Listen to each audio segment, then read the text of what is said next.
Hello everyone. आज हम हिंदी में वर्ण विचार पढ़ेंगे। पिछला चैप्टर हमने पढ़ा था भाषा, व्याकरण और उच्चारण स्थान। भाषा और व्याकरण पढ़ा था। भाषा में की जो सबसे छोटी इकाई होती है उसे वर्ण कहते हैं। तो आज हम वर्ण के बारे में पढ़ेंगे।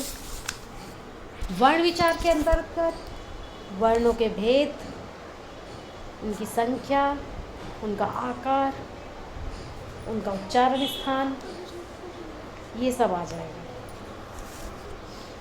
वर्ण कहते हैं अक्षर को, यानी लेटर, अल्फ़ाबेट जो होते हैं वो। ठीक है, ओके।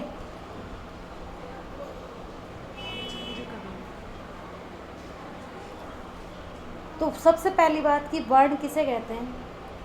भाषा वर्ण किसे कहते हैं? ध्वनि। कौन सी ध्वनि? वह ध्वनि जिसके टुकड़े नहीं किए जा सकते, या वह छोटी से छोटी इकाई जिसके टुकड़े या खंड नहीं किए जा सकते, वर्ण कहलाती है। देखो, भाषा की सबसे छोटी इकाई जिसके और खंड या और टुकड़े नहीं हो सकते, वर्ण कहलाती है। जैसे हमने वर्ड लिखा मकान, ठीक है। अब इसके टुकड़े देखो, म, फिर कै का किया, का, फिर ना, हो गए।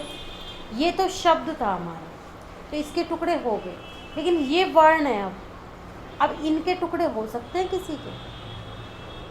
नहीं हो सकते।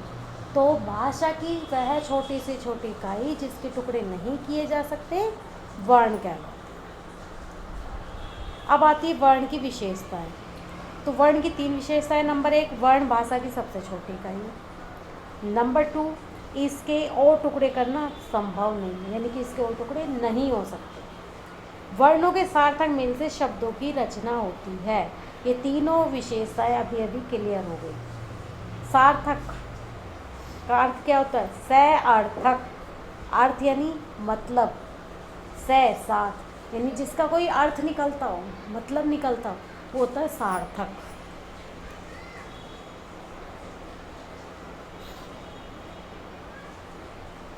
ठीक है, तो ये हो गया हमारा वर्ण। सेकंड हमारा टॉपिक आता है वर्णमाला। शब्दों के क्रमवार समूह को या व्यवस्थित समूह को वर्णमाला कहते हैं। ठीक है, ये नहीं कहेंगे हम कि वर्णों के समूह को वर्णमाला। वर्णों के समूह को वर्णमाला तो कहेंगे, लेकिन वर्णों के क्रमवार समूह को या फिर व्यवस्थित समूह को, खाली समूह को नहीं। ये कोई कि कै के बाद मैं की लाइन लिख दोगे, पै की लिख दोगे, समूह तो वो भी बन गया। लेकिन क्रमवार या व्यवस्थित समूह को वर्णमाला कहेंगे, जो सीक्वेंस से आए। ऐसे नहीं कि कहीं भी कोई भी आ जाए तो उसको वर्णमाला कहेंगे। ठीक है, तो ये आ गई हमारी वर्णमाला की डेफिनेशन। आपको किस तरह करना है? सबसे पहले वर्ण किसे कहते हैं, इसकी डेफिनेशन, कोई उदाहरण। इसके बाद वर्ण की विशेषताएं। नेक्स्ट हमारा टॉपिक होगा वर्णमाला किसे कहते हैं। इसके बाद वर्ण के भेद। तो वर्ण के कितने भेद हैं? स्वर और व्यंजन 2 भेद है हिंदी में, मानक हिंदी में आपकी में। इसमें अयोगवा को काउंट नहीं किया गया है। स्वर कौन से हैं? ये हैं ए से ओ तक, औ। ठीक है, अयोगवा अंग, अण है, और यानी कि अनुस्वार, अनुनासिक और विसर्ग 3 ही होते हैं इसमें भी। लेकिन इनको इसमें वर्ण के भेद में काउंट नहीं किया गया है। वर्ण के भेद में 2 हैं, स्वर और व्यंजन। तो स्वर हमारे टोटल कितने हैं? 11 हिंदी में, जबकि संस्कृत में बताए थे 13 हमने। ठीक है, इसमें ह्रस्व और दीर्घ दोनों होते हैं। देखिए, जो ऊपर मैं बता रही हूँ, ए, छोटी ई, छोटा ऊ और री, ये हमारे ह्रस्व स्वर है 4, ह्रस्व यानी छोटे। और जो आ, बड़ी ई, बड़ा ऊ, ए, ऐ, ओ, औ, ये 7 हमारे दीर्घ स्वर हैं। ये आप नोट कर लेना, दीर्घ स्वर 7 है। कौन कौन से देख लो, जो नीचे की साइड है एरो किया है वो 7 दीर्घ स्वर है, और ये जो ऊपर बताए गए हैं वो हमारे ह्रस्व स्वर है, यानी लघु। क्लियर? स्वर हमारे हो गए। सबसे पहले वर्ण के कितने भेद है? 2 हैं, स्वर और व्यंजन। फिर स्वर किसे कहते हैं? जिन वर्णों का उच्चारण स्वतंत्र रूप से किया जाए वे स्वर कहलाते हैं। जिन वर्णों का उच्चारण स्वतंत्र रूप से किया जा सकता है वे स्वर कहलाते हैं। स्वर के 2 भेद हैं, दीर्घ और ह्रस्व। ह्रस्व स्वर कौन से? 4 हैं, ए, छोटी ई, छोटा ऊ और री। दीर्घ स्वर 7 है, बड़ा आ, बड़ी ई, बड़ा ऊ, ए, आई, ओ, औ। तो हमारा स्वर का टॉपिक क्लियर। नेक्स्ट आता है हमारा व्यंजन। ठीक है, ये देखिए उच्चारण के समय स्वर के 3 भेद हैं, ह्रस्व, दीर्घ और प्लुत। प्लुत का आपको बताया गया है इसमें, इस बुक में दिया हुआ है। वैसे हिंदी में प्लुत स्वर को काउंट नहीं किया जाता। ठीक है, तो अगर करोगे तो भी कोई गलत नहीं करेगा, नहीं करोगे तो भी नहीं करेगा। क्लियर है? प्लुत स्वर, ह्रस्व स्वर जिसको बोलने में कम समय लगता है, दीर्घ जिसको बोलने में दुगना समय लगता है, और प्लुत जिनको बोलने में दुगने से भी अधिक समय लगेगा। दुगना, दोगुना, ट्वाइस टाइम। ओके,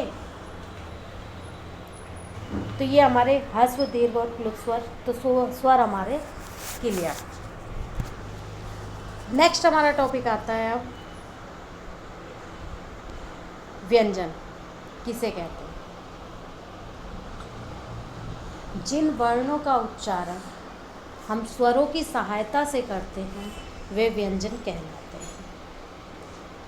अब इसमें तो पता क्या दे रखा है, इसमें दिया है कि जिन वर्णों के उच्चारण से वायु का प्रभाव, यानी कि वायु का प्रभाव रुककर या घर्षण के साथ होता है उन्हें व्यंजन कहते हैं।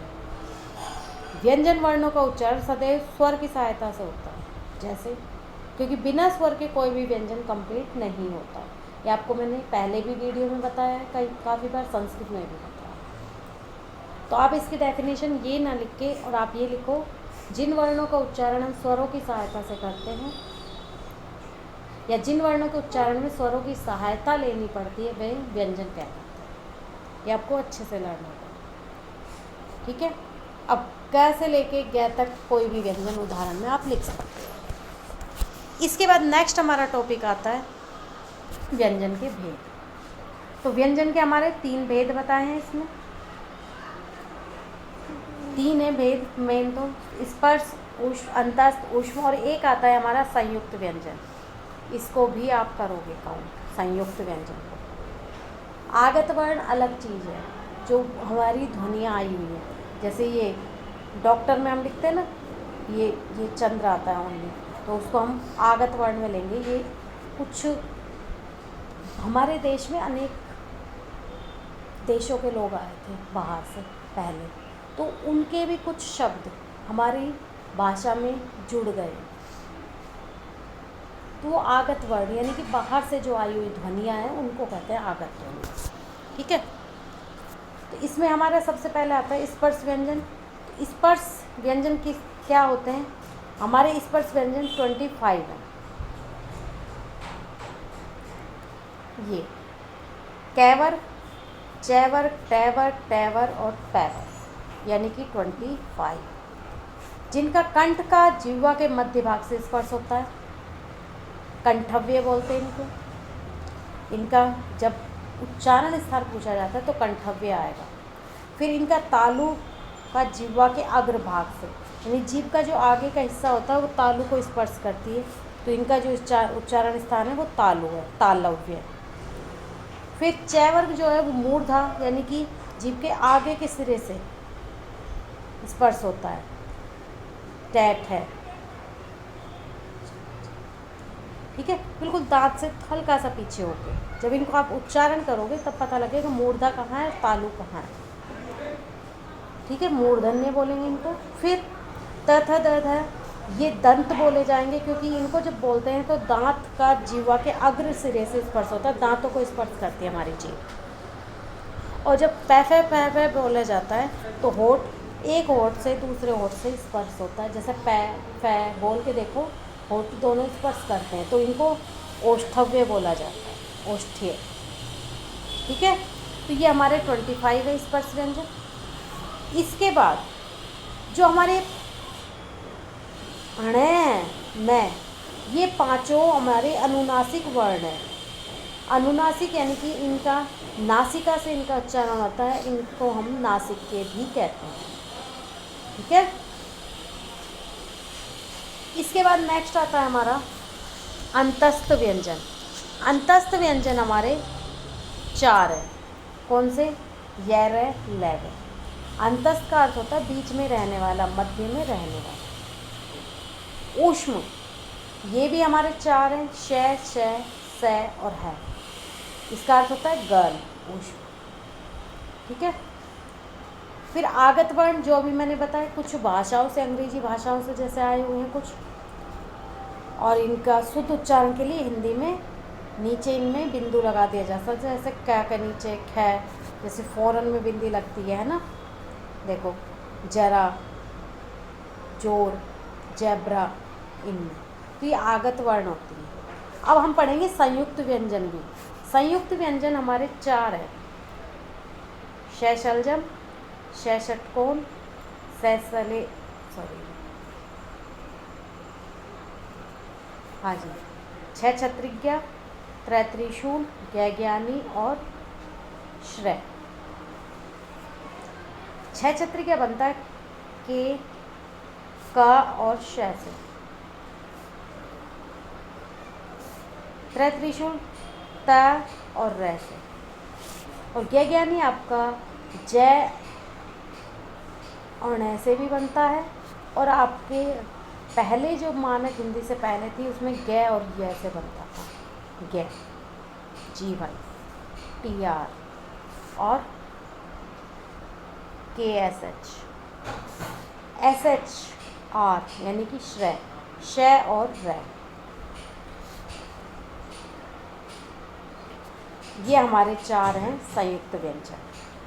6 छत्रिज्ञा, जिसमें संयुक्त व्यंजन जब दो व्यंजनों का मेल होता है उसको कहते हैं संयुक्त या संधि व्यंजन। तो ये 2 व्यंजनों का संधि होके एक बन रहा है, ये हमारे हैं संयुक्त व्यंजन। तो व्यंजन का टॉपिक हमारा क्लियर। इसमें एक चीज़ ध्यान रखना, हलंत आता है। देखिए जैसे ये है, ये हलंत, इसको बोलते हैं हम हलंत। हलंत का मतलब होता है कोई भी व्यंजन अधूरा है, कोई भी वर्ण जिसके नीचे हलंत। जिस व्यंजन में खड़ी डंडी आती है, जैसे माँ, पा, इसमें डंडा आ रहा है, ये जहाँ आ रहा है, इस व्यंजन को हम आधा लिख सकते हैं। देखो, लेकिन जिसमें खड़ी डंडी नहीं आती, जैसे ट, थ, छ, है ना, इनको हम आधा नहीं लिख सकते, इनके नीचे हमें हलंत ही लगाना पड़ता है। जैसे हम मिट्टी शब्द लिखेंगे तो हम कैसे लिखेंगे? मिट्टी, है ना। जबकि अगर हम मक्की शब्द लिखें तो इसको हम ऐसे लिख देंगे, क्योंकि कै आधा लिख सकते हैं हम। ठीक है, अब मिट्टी को आप ऐसे भी लिख सकते हो और ऐसे भी लिख सकते हो, तय के नीचे तय। इसका मतलब ये है कि जो पहले तय दिया हुआ है वो आधा है, बाद का तो तय में एक ही मात्रा है। ये हमारा है हलंत। एक आता है हमारा द्वयित व्यंजन। द्वयित व्यंजन जब एक ही वर्ण 2 बार मिलता है, यानी सेम वर्ण 2 बार मिलता है, जैसे अभी जैसे बताया शक्कर, है ना, मम्मी। अब इसमें देखो एक ही वर्ण 2 बार है, लेकिन एक बार आधा और एक बार पूरा, तो ये हमारा द्वयित व्यंजन कहलाता है। द्वयित्व, द्वयित्व यानी 2 बार आने वाला व्यंजन, ये हमारा द्वयित। जैसे ता, ये तय में ऐसे डंडा लगा दिया, जबकि इसको ऐसे भी लिख सकते हैं हम, तय ऐसे, ठीक है। ये हमारे द्वैत व्यंजन। नेक्स्ट टॉपिक आता है हमारा अयोगवा। अयोगवा में आपको पता ही है 3 प्रकार है अयोगवा के भी। एक तो अनुस्वार, नेक्स्ट अनुनासिक, और लास्ट हमारा आता है विसर्ग। अनुस्वार की साइन ये होता है, अनुनासिक में चंद्र बिंदु और विसर्ग में ये 2 बिंदु।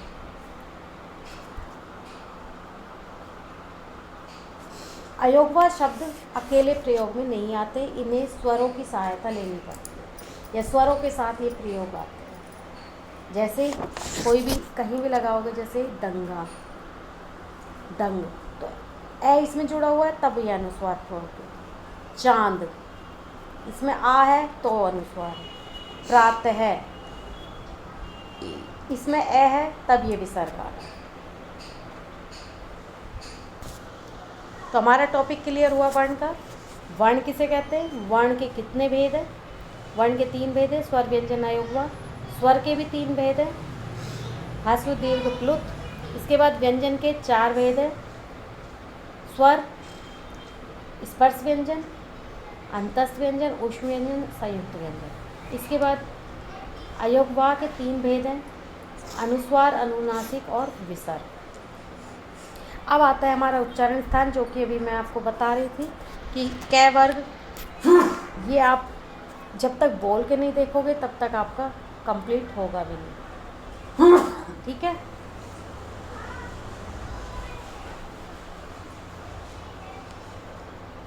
जैसे ए, आ और कै वर्ग और है, इनका कंठ से उच्चारण होता है, कंठीय बोलेंगे। छोटी ई, बड़ी ई, चै वर्ग, य और श, इनका तालव्य यानी तालु से होता है। फिर री ऋषि, तै वर्ग, य, र और श, ये मूर्धा। तै वर्ग, ल, स। तै वर्ग, वर्ग का मतलब 5 वर्ण आ गए इसमें, त, थ, द, ध, न।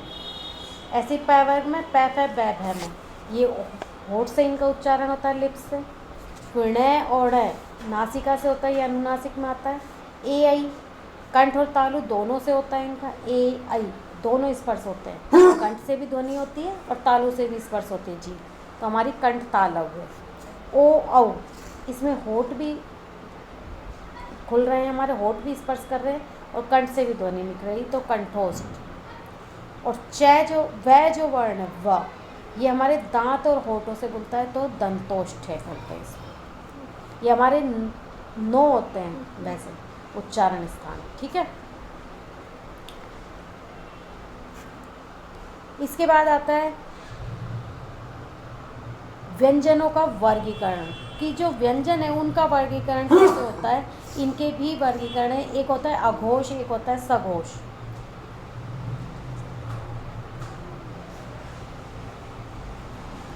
ठीक है, एक होता है अल्पप्राण, एक होता है महाप्राण। वायु के आधार पर 2, अल्पप्राण, महाप्राण। इसमें अधिक वायु उच्चारण समय वायु की मात्रा कम निकलती है, वो तो अल्पप्राण में आता है, और जो इसमें ज़्यादा निकलती है वो महाप्राण में। और ऐसे अघोष, जिनके कंपन अधिक होता है वो सघोष, और जिनमें कम होता है वो अघोष। इसमें आप देखिए, जैसे कै वर्ग के 5 अक्षर हैं हमारे, क, ख, ग, घ, ण।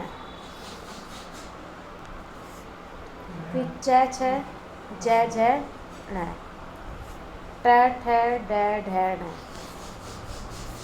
त, थ, द, ध, न। इसके बाद प, फ, ब, भ, म।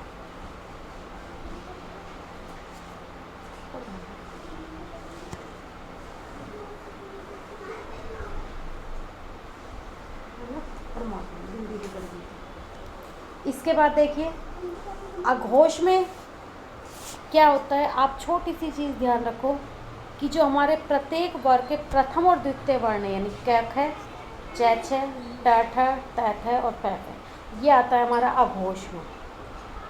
और जो ग, घ, ण, इनमें कंपन अधिक होता है। जो लास्ट के 3 वर्ण हैं, तृतीय, चतुर्थ, पंचम, ये हमारा आता है सघोष में। सिंपल सी चीज़ याद रखो, शुरू के 2 वर्ण हमारे अघोष में आएंगे और लास्ट के 3 वर्ण सघोष में आएंगे। ऐसे अल्पप्राण और महाप्राण में पहला और जो तीसरा वर्ण है, प्रथम और तृतीय, ये तो आता है हमारा अल्पप्राण में, और द्वितीय, चतुर्थ और पंचम ये आता है हमारा महाप्राण, यानी ख, घ, ण, छ, झ, ण, ये हमारे महाप्राण में आएंगे। ये सिंपल सी चीज़ याद रखो, ठीक है। इसके बाद उच्चारण संबंधी कुछ अशुद्धियाँ वगैरह ये टॉपिक है, और ये हमारा उच्चारण स्थान का बता दिया सारा कि कहाँ कैसे उच्चारण है। इसके बाद देखिए अशुद्धियाँ संबंधी, ये आप भाई अशुद्धियाँ कहाँ होती है, जैसे हम कई बार दैनिक भाषा में क्या करते हैं, पानी, पानी होता है वर्ड हमारा, क्या होता है, पानी, लेकिन हम क्या बोलते थे, पानी लाना, पानी, इसको पानी ना लिख के पानी। हम कहते हैं अधीन नहीं बोल के आधीन, जबकि वर्ड क्या होता है, अधीन। ये हमारी जो मतलब भाषा जिस जो प्रयोग में हम डेली यूज में बोलते रहते हैं ना, वहीं की लैंग्वेज हमारे यूज में आ जाती है और हम उसको यही बोल देते हैं, है ना। तो वो होती है शुद्ध अशुद्ध। ये आप कई कहते हैं सै को शय बोल देते हैं, जो साड़ी शब्द होता है, लेकिन क्या बोलते थे, साड़ी। अभी साड़ी को ये होता है, साड़ी होता है, साड़ी। कुछ लोग शायद जैसे वर्ड होता है शायद, इसको शय बोलेंगे, लेकिन उच्चारण जब करेंगे क्या बोलेंगे, शायद। वो लिखते टाइम भी उसको शायद ही लिख देते हैं फिर। तो ये अशुद्धियाँ है उच्चारण संबंधी। या जैसे बोलेंगे जस, जस नहीं होता, यश होता है, और क्या बोल देते जस, और लिख भी जस ही देते। ये अशुद्धियाँ है। तो ये चीज़ आप इस टॉपिक को अपनी बुक से रीड कर लेना और देख लेना। वर्ण विच्छेद अभी आपको शुरू में बता दिया मैंने, वर्ण विच्छेद अभी करके बताया था, जैसे मकान का, ये वर्ण विच्छेद है। इसके बाद नेक्स्ट हमारा टॉपिक आता है बलाघात, जिस पे अधिक बल दिया जाता है, वो होता है बलाघात। जैसे रक्त, र पे अधिक हो, शक्ति, कति तो जल्दी बोला गया, शय पे ज़्यादा बल दिया, तो ये होता है बलाघात। बल का आघात, यानी कि समान बल से ना बोल के अक्षरों को जिस पे ज़्यादा बल दिया जाता है कम, तो वो होता है बलाघात, जिस पे ज़्यादा बल दिया। ठीक है, बोलते समय किसी अक्षर या शब्द पर जो बल दिया जाता है उसे बलाघात कहते हैं। नेक्स्ट, बलाघात भी 2 प्रकार के, एक तो शब्द और एक वाक्य। तो शब्द में तो जब शब्द लिख रहे हैं उसमें बल दिया जा रहा है किसी वर्ण पर, तो शब्द पर बलाघात हो गया। वाक्य में जब हमने कोई वाक्य बोला, जैसे उसने मोहन को पुस्तक दी, उसने मोहन को, तो उसने पर हमने ज़्यादा बल दिया, तो ये वाक्य बलाघात आएगा। इसके बाद देखिए क्वेश्चन आंसर। हिंदी वर्णों के कितने भेद होते हैं? 2 होते हैं, स्वर और व्यंजन। वर्णमाला किसे कहते हैं? वर्णों के व्यवस्थित या क्रमवार समूह को वर्णमाला कहते हैं। और इसके सभी वर्गों को लिखिए, सॉरी वर्णों को तो ऐसे ज्ञ तक। ग्रहित या आगत व्यंजनों में से 2 शब्द तो बना सकते हो आप, कोई भी, अभी पढ़े हैं हमने, गजब, जरा, कोई भी। हिंदी में कितने वर्ण होते हैं? तो हिंदी में हमारे टोटल 52 वर्ण होते हैं। भाषा की सबसे छोटी इकाई वर्ण। जिन स्वरों के उच्चारण में कम से कम समय लगता है उसे क्या कहते हैं? ह्रस्व। और जिसमें दुगना लगे दीर्घ, और जिसमें दुगने से अधिक लगे वो प्लुत।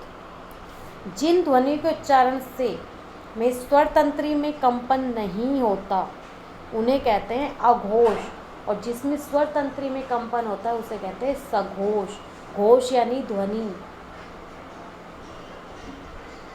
आवाज। ओके, नेक्स्ट, उच्चारण के आधार पर सर्वाधिक समय लगता है, किसमें लगता है? प्लुत स्वर में लगता है, अभी बताया था। ह्रस्व में सबसे कम, दीर्घ में उससे ज़्यादा, और सबसे ज़्यादा प्लुत में। अब अघोष व्यंजन के कोई भी 3 उदाहरण बताने हैं, तो 3 उदाहरण मैंने अघोष का क्या बोला, शुरू के 2 वर्ण लेने हैं किसी भी वर्ग के, तो क ख, च छ, ट ठ, कोई भी लिख लो आप। और सघोष में लास्ट के 3 लेने हैं, तो लास्ट के 3 में से कोई भी ले लो। जैसे टैठ लिया यहाँ तो डै ढै, है ना, या फिर बै भै मैं, ये लो, ठीक है, सघोष लो। इसके बाद उच्चारण स्थान लिखना है। ये आप जब तक बोल के नहीं देखोगे तब तक आपको आएगा नहीं। औ, औ का होता है कंठोष्ठ, यदि कंठ और ओष्ठ दोनों से।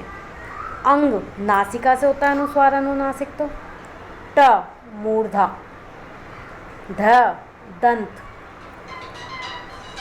इसके बाद छ तालु, ए कंठ तालव्य, न दंत, व दंतोष्ठे, क्योंकि दांत और होठ दोनों से। इसके बाद द दंत से और ह कंठ से। नेक्स्ट हमारा है वर्णों को जोड़कर, यानी कि वर्ण संयोजन।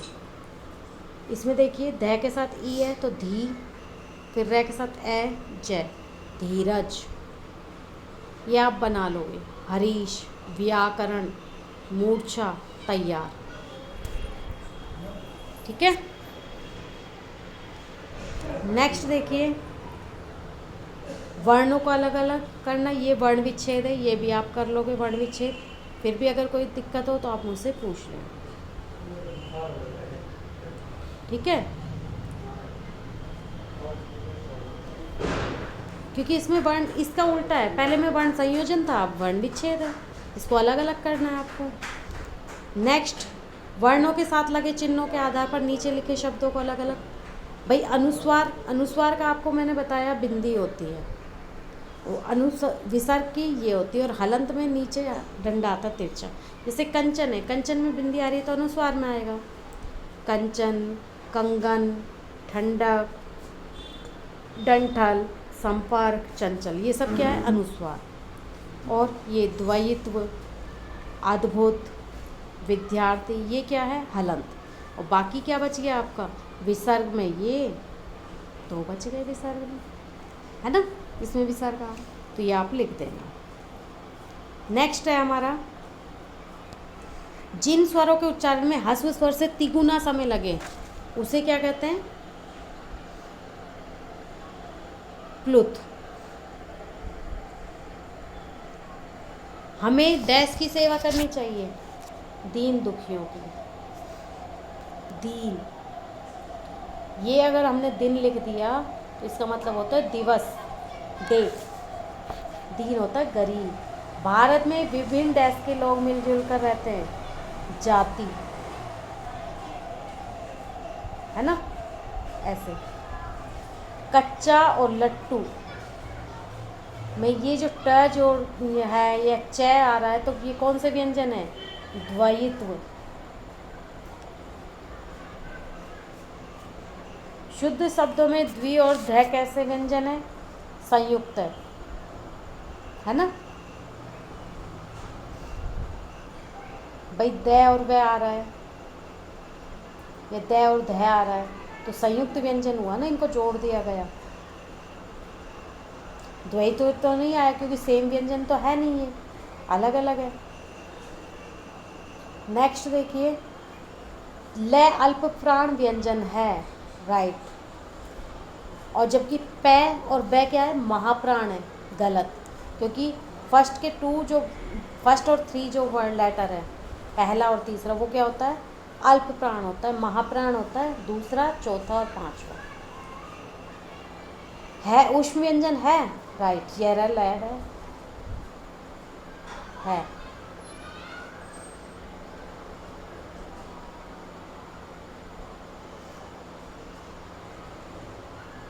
इसके बाद वर्ण का उच्चारण करते समय नाक से निकलने वाली ध्वनि को अनुस्वार कहते हैं, राइट।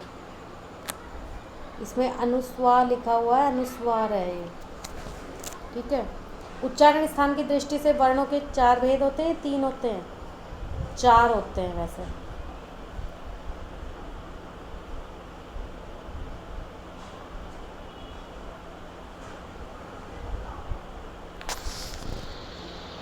ये 3 होते हैं।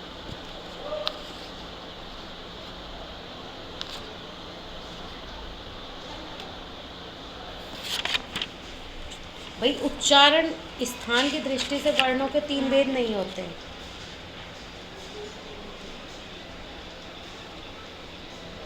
उच्चारण स्थान की दृष्टि से वर्णों के 9 भेद होते हैं। ठीक है। स अंतस्थ व्यंजन है, ऊष्म है, वो नहीं है, यानी कि विसर्ग का उच्चारण है की तरह होता है, राइट। क्लियर। ये हमारी बैक एक्सरसाइज हो गई। ये लेसन हमारा कंप्लीट। नेक्स्ट क्लास में हम चैप्टर 3 संधि रीड करेंगे। Okay, thank you.